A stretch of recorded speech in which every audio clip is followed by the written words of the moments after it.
Shane and Shane too? They got them too? Oh, no. Greetings, y'all, and welcome to Seek Things Above TV. I'm your host, Lou Ciccone. So, this kind of stuff just keeps happening, man, and it's so irritating, man, because you find a group that you like listening to, one that does not make heretical music, and just time passes and they do something that just makes you question what they're doing, like what their whole game plan is, what their whole strategy is, and what their mission is, man. And the latest casualty, unfortunately, is Shane and Shane of this, man. And for y'all who know Shane and Shane, very well-known group, a lot of great music, Christ-exalting music. They've done they've got a great body of work, you know what I'm saying? But recently, man, they came under fire because of this post right here, which is their flyer for an upcoming concert. Now, this flyer shows that, Worship Now, live at the Red Rocks. It shows that they are going to be doing some music with some strange folk, all right?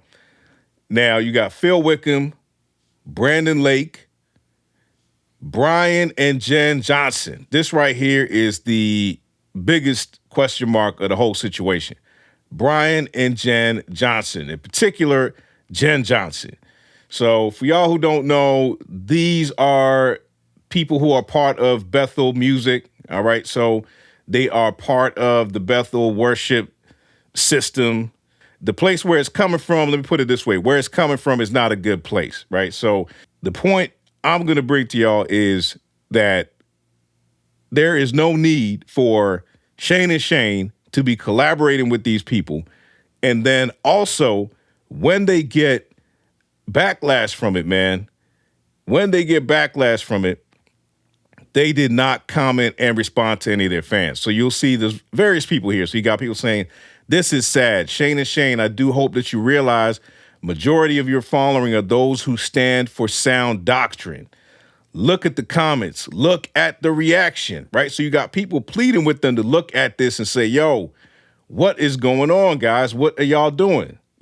Someone said, I thought you guys were different. Super surprised at who you are associating with. I was disappointed at the news and came to lament and try to change your minds, then encouraged by the constant flow of sound believers clearly and lovingly doing it already, right? So someone was heartbroken, but they were encouraged that there were people calling them out about this, man. So if you are wondering what would cause this kind of reaction, this kind of outrage from the followers of Shane and Shane, let's go ahead and take a look at a few clips from Jenn Johnson so you can see some of the bizarre and just blasphemous stuff that she says and just wonder why they would actually collaborate with someone like this. If I had this vision of worship one time, and this is nowhere in the Bible, I don't think, but I saw it, so I'm just going to tell you. The Lord showed me this picture. I don't know where this is scripturally, but it's a picture that the Lord showed me. So we'll take it. Yeah. The whole lot of stuff's not in the Bible. Have you ever noticed that? You're like, where is this in the Bible? But I saw this vision one time, and I saw us worshiping, and our worship shot up to heaven. And all in one fluid motion, the Lord absorbed our praises, and he even more so became what we declared him as.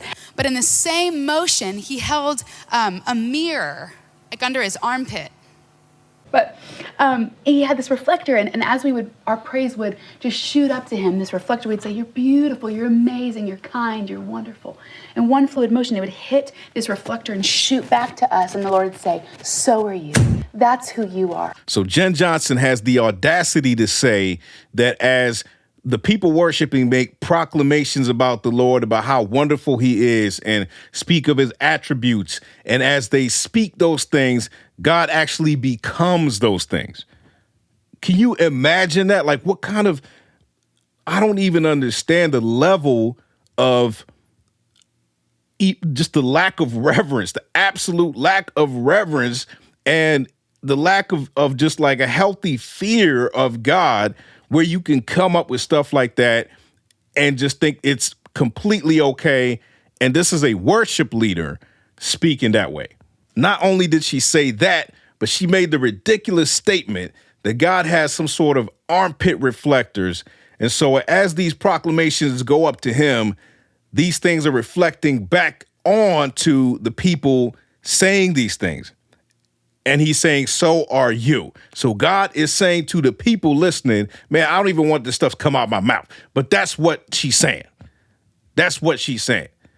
That God is actually telling the people that whatever they're saying about him, he's saying that about them, which is so ridiculous. It's just a lack of fear. It is a lack of reverence. It is just completely bizarre. I view the Holy Spirit like the genie from Aladdin. And he's blue. Unplanned, perfect. And he's funny. And he's sneaky. And he's courageous, and he's everywhere. And he's wonderful. So she goes on to say some utterly blasphemous things about the Holy Spirit, talking about the Holy Spirit being blue and silly and sneaky. This is God we're talking about. This is God, the Holy Spirit, that I'm sure if you could ask Ananias and Sapphira, they would tell you is nothing to be messed with. The Holy Spirit is God who is not to be messed with. But she's out here talking this nonsense and doing it so nonchalantly. It's just like, it's just unbelievable.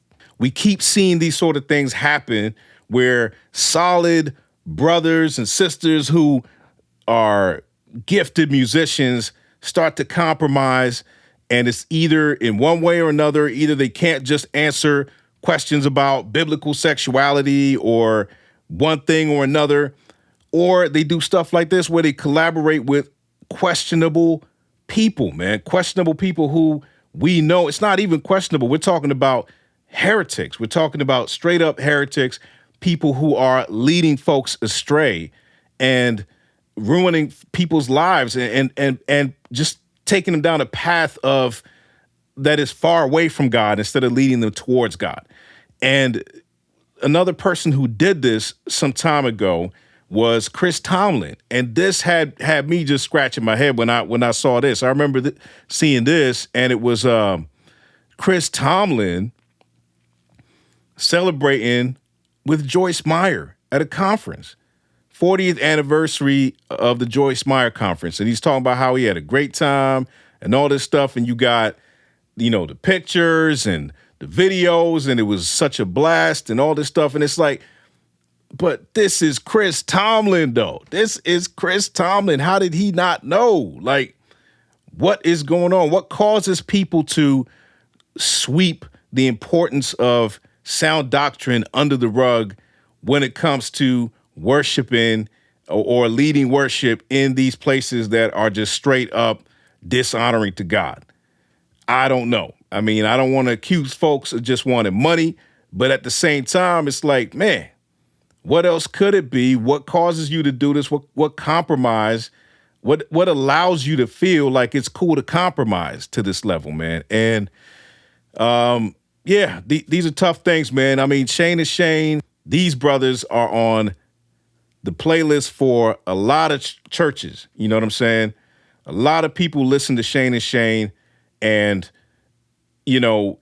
it's sad to see them go this way, and especially not to issue some kind of statement and talk about it and maybe discuss their feelings or what made them feel like it was cool to do this. I'm really disappointed by this, and I know many people are.